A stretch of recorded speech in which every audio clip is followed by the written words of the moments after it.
Hello, and we are live with another weekly episode of Who's Your Caddy? I'm your hostess, Kelly Singh, on behalf of Women of Fantasy Football and a production of Club Fantasy. I know this isn't football, it's golf. I'm here every week with my co host, Adam. I typically kick off the show with you guys, warm it up, get some people going in the chat. Last week was pretty awful, pretty terrible. So awful, in fact, I don't even want to talk about it. It was just a murderous occasion. But I feel like after 10 weeks of pretty amazing golf and great picks, having an off week, it's bound to happen, right? That's all I'm going to say about it, I think. I'm going to bring in my co-host, Adam Hallas at Mr. Hallas. Welcome to the stream. We've both had a long day from what I've gathered, but we're here to talk about golf. And I have a question for you. And this is a really serious question because I have been trusting the process, following, this process that I've discovered and how I'm making my picks and how my picks have been successful. And I sat down to make my picks for this tournament. And I was noticing that when I look at the course fit is calling for a lot of distance. And then when I was looking at previous players in the field that have experience, they are not the longest off the tee. So I was just wondering if you could shed some insight onto why that might be while I go close my window. All right. So in that smooth transition, so in doing some research about this particular tournament and the course itself, it's kind of a resort style type course. So what that means is it's probably going to be easy. So similar to some of the programs that were earlier this year, where the rough wasn't too much of a hassle for people to get out of. The fairways are kind of wide. And the only thing that you really had to worry about was putting and getting it close to the hole. So what we're expecting now is kind of a birdie fest on this tournament. And so some of the factors that I've researched, read, looked all over the place. While it is a 7,600 yard course, you would think driving distance would play into it. But yeah, you're right. So a lot of the past contenders didn't have driving distance as like one of their main key factors. But putting was. And so when you look at your picks, don't worry about accuracy. Well, I mean, worry somewhat. Don't go for the weekend warrior. But, look at putting, look at their approach, because that's going to set you apart from those guys that are going to be, just gripping it and ripping it off the tee box. Yeah, I just found that really interesting. So what I found myself doing was trusting the process. So I was choosing players that did have, good distance off the tee, but there wasn't that many of them as I was scrolling through that had good distance, but also a decent enough accuracy. Like there are plenty of guys that can hit it long off the tee, but then it's just going to go errant off into the wild. So I was looking for some accuracy, but not crazy great.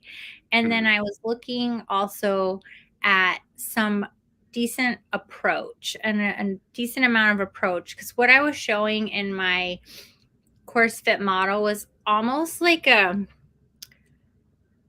long diamond shape. So it was super pointy at distance, which is like lots of distance, and then kind of pointy at approach. And then it kind of like bowed out a little bit at accuracy. And then maybe like a little bit towards putting and around the green.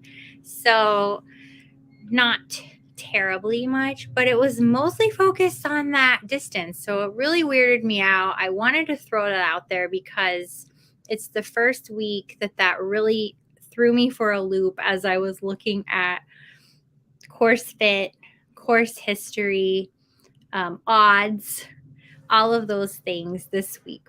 But here's what I also think. This is a really strange field of players. We have most of our favorites playing in the match play tournament, which does kick off tomorrow morning. And I'm just not prepared for. So I was like, let's, spend a little time on this. Why not? So yeah, the field is definitely different than we're used to in a lot of ways. Yeah, it's get to know your golfer week. Outside of the major guys, and like you said, they're at the WGC match play tournament this week. And the sucky thing is about having the stepchild tournament with these guys that are still grinding it out and making a paycheck every weekend. We don't get shot link data, I think, for this tournament. So that also sucks for those that do showdowns and stuff like that. You're not going to have that up-to-date shot link data. Well, that's good to know because I actually didn't even know that either.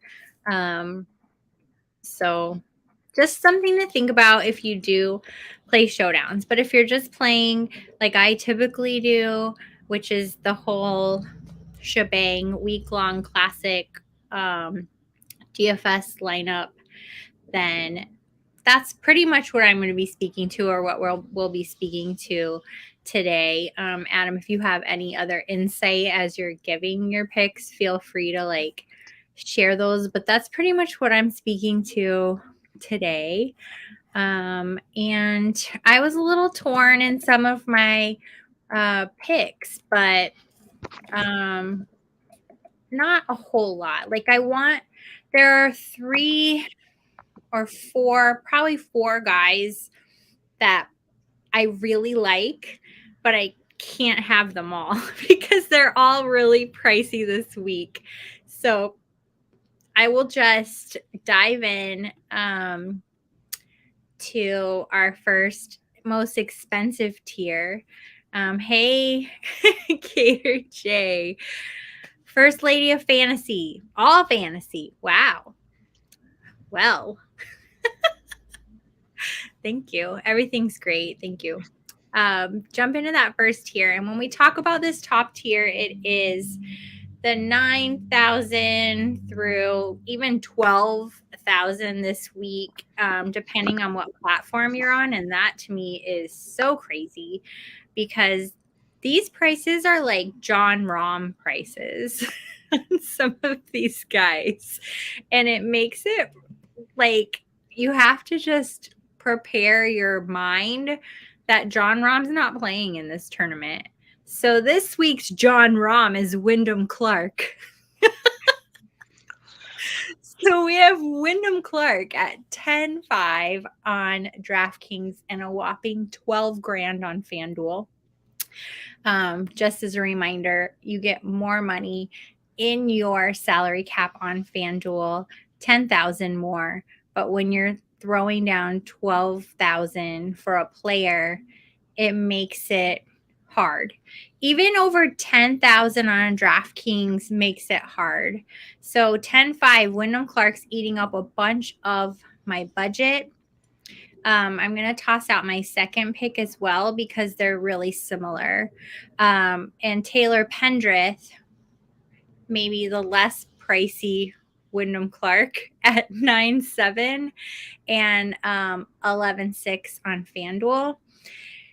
So Wyndham Clark ranks first in my model while Taylor Pendrith ranks 11th. But both of these guys, the reason I'm grouping them together is because they've been playing fairly decent golf, the both of them. Decent, not amazing. And I would give Wyndham Clark the slight edge over past events. They both hit pretty long off the tee from what I understand. I know Pendrith does, but Pendrith was injured last year, so he didn't play in this event. He played the year before and placed 34th. Wyndham Clark made his debut last year in this event and placed 22nd. I don't want to pay this much for either of them, but in this field, these are among the top players. You're going to mention a couple more. And again, this is our pricey tier, and they're names that we're not necessarily used to. So who do you have in your top tier? My top tier, I have Thomas Dietrich. He ranks number 1 over pricey Wyndham Clark. And like I said, some of the things I was looking for in creating my model, distance is in there because like I said, it's 7,600 yards.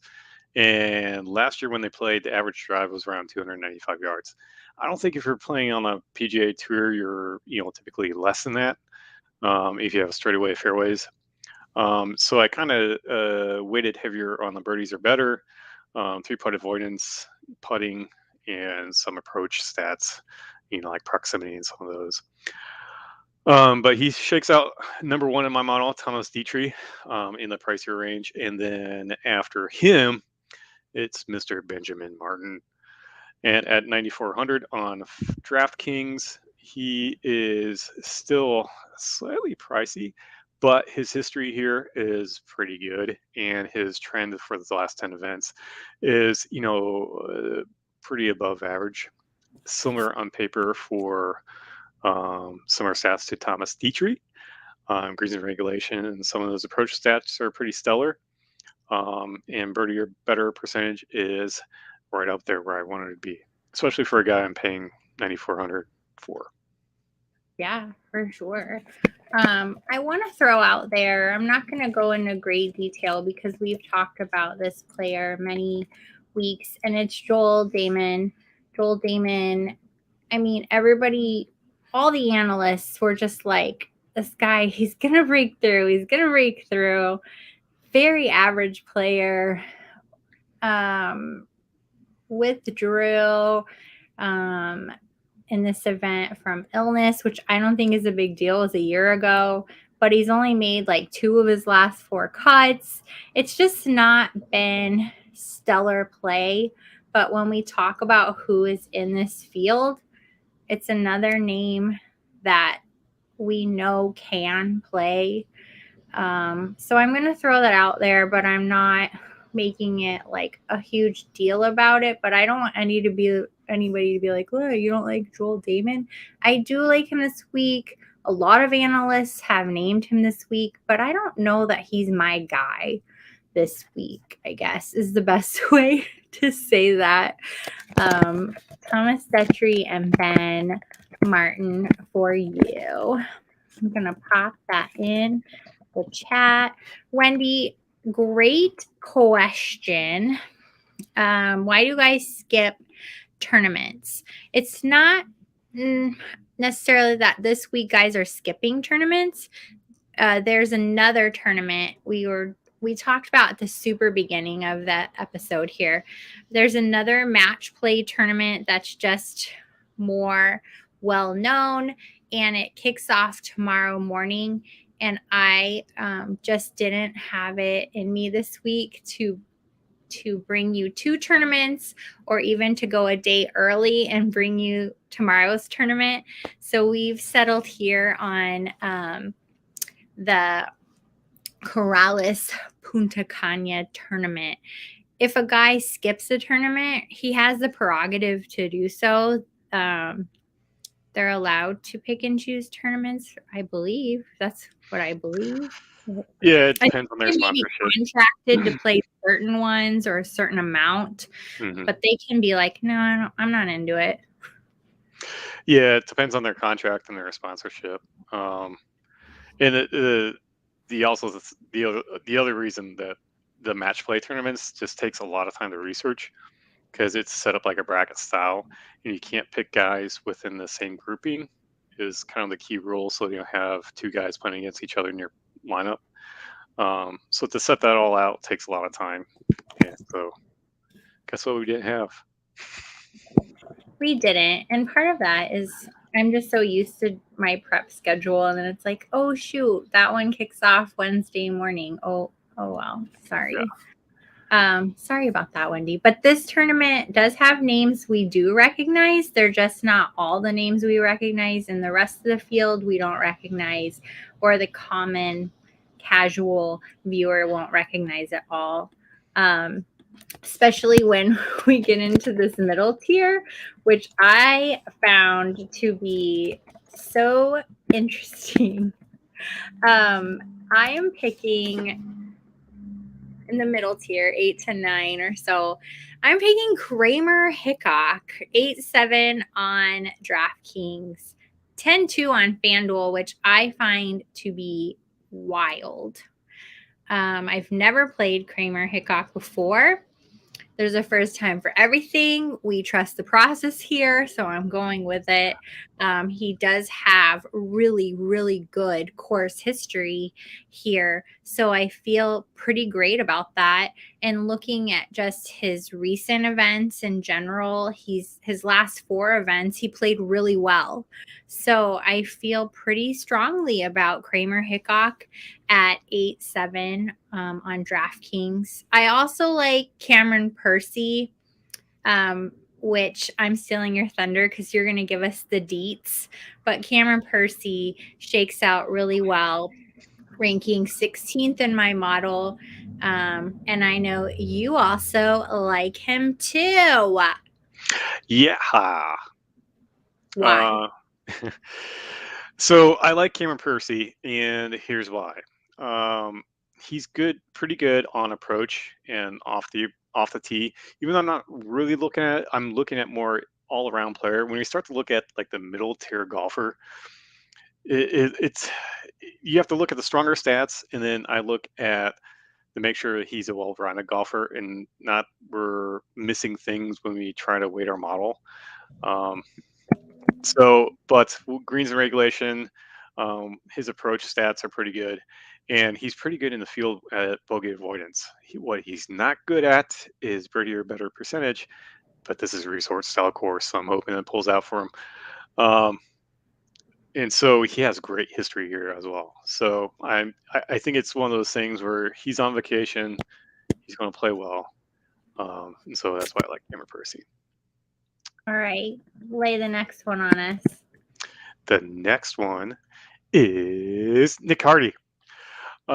Nick Hardy is pretty high up there again in my model, and I think when you start to look at what he can do, especially around the green and approach to the green, is pretty stellar. He's not going to be long off the box, but we don't need him to be.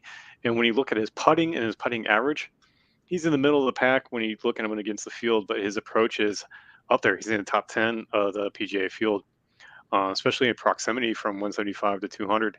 So if he's not long off the tee box, don't need him to be because he's pretty stellar with the middle irons.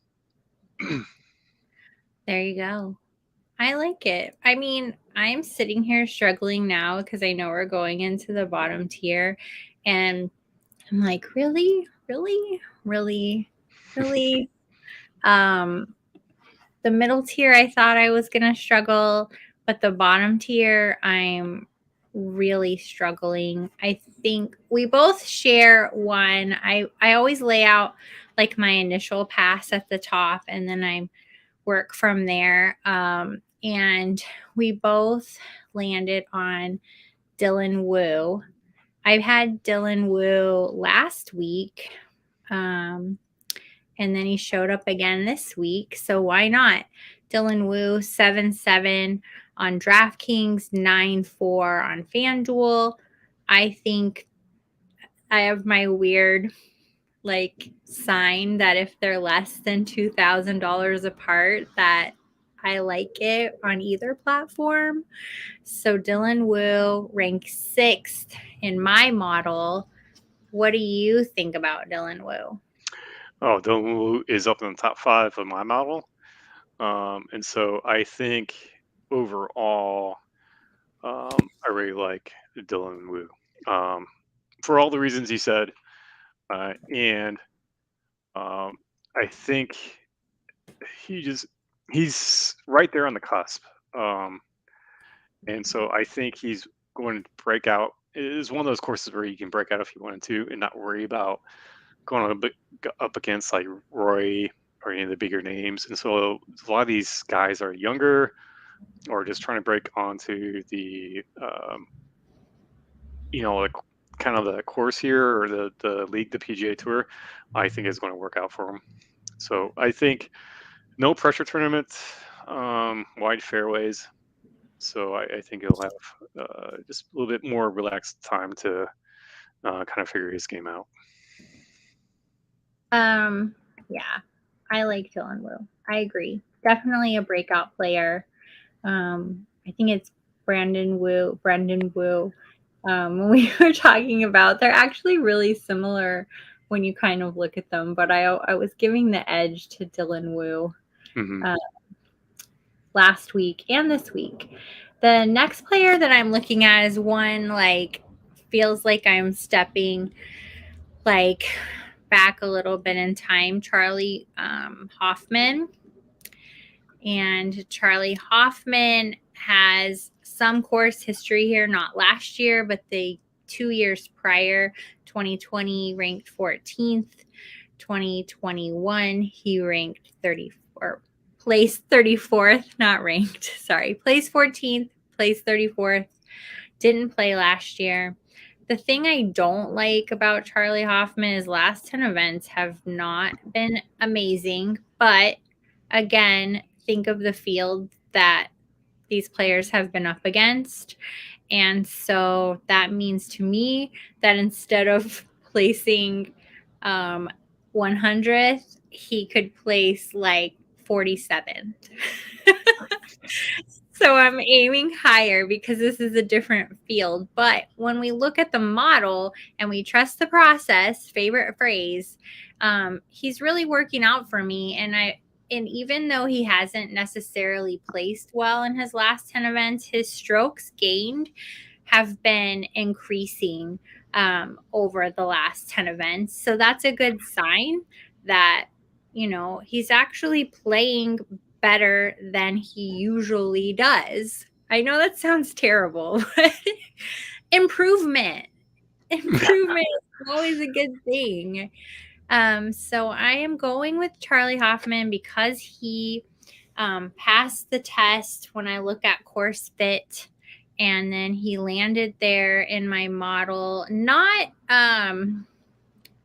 horribly well. Let me find where he landed. 20th. So like towards the bottom there of my pool when I try and pick them. I usually do 20 to 25. This week I brought up 30 just so I could see where some of those outliers landed in my model. So yeah, Charley Hoffman, let's do it. What do you got for us? Well, we share the Dylan Wu pick. Yes. So we like that one. And I'll tell you what, this particular range, I was looking and I was like, ugh. I almost picked this one too. And I was like, it's between this guy and another guy. And I think I'll put both of them out with more emphasis on Chris. But I like Chris Stroud in this range. I was looking at him and Sam Stevens. I keep cutting you off. No, that's okay. I was on the fence because it's like Chris Stroud. When am I seeing Chris Stroud play? But I don't know why I'm saying that, but he ranks 10th in my model. So keep going. Sorry to interrupt. That's okay. I like it. So yeah, Chris Stroud ranks pretty well in my model as well. I think he's in 10 or 15 range. And then right up there is Sam Stevens. And when I look at their numbers, they're pretty much the same, like decimal points difference. And that's why I was like, is it Sam Stevens, Chris Stroud? Does it really make a difference at this price point? So you could go either one. I think the slight edge goes with Chris Stroud. Here's why I picked him, is because his approach stats are a little bit better than Sam Stevens. So I'm going with him. I like it. So now we're in the WTF picks, and I actually had 2 of them I was going back and forth on, but I am gonna land on Emiliano Grillo. No! Why? No, you can pick Rio. He is on my never play list.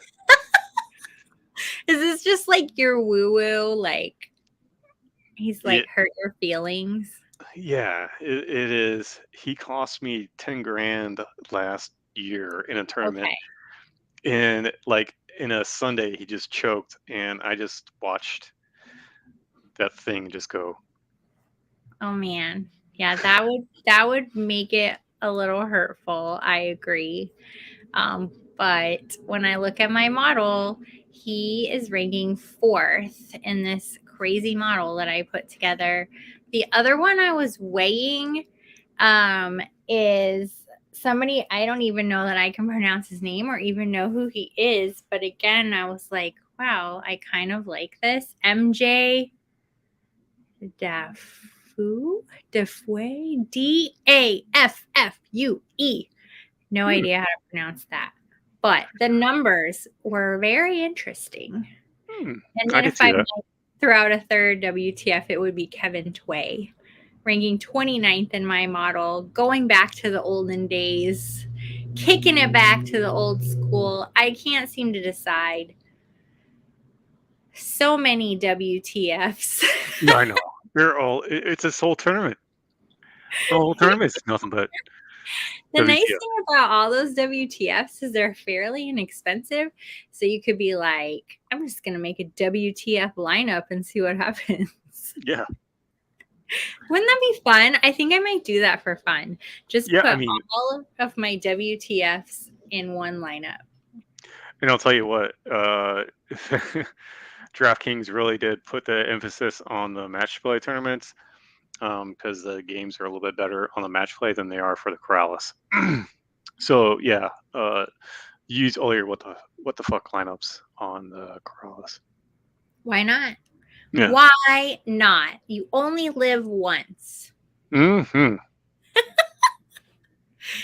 You guys, I know this isn't like our normal show. We are not talking about the sexiest picks alive, but it is, your normal tournament. Thursday through Sunday, somebody's going to get cut on Friday and not make it through the weekend. Let's hope it's not Charlie Hoffman. Oh, goodness. Wendy, what are you saying? This is going to be the week all her guys make the cut. All right. That is the spirit, Wendy. That's the spirit. Yay. Any closing thoughts for the people, Adam? My what the fuck pick is Oh, I thought you already did it. no. Man, I just kept talking because there are so many. Give us your what the fuck pick. Jason Duffner. Jason Duffner. And Wow. only because he is on somewhat of a hot trend, and he played well last year here. And other than that, he's got some okay approach shots, stats. His proximity for the mid irons is pretty good, and he's got a pretty good drive percentage. Other than that, we are not looking. He is the fourth tempo of golfers. Just not pretty underneath the hood, but it's going to get you from point A to point B, and I think he does it this weekend. I like it.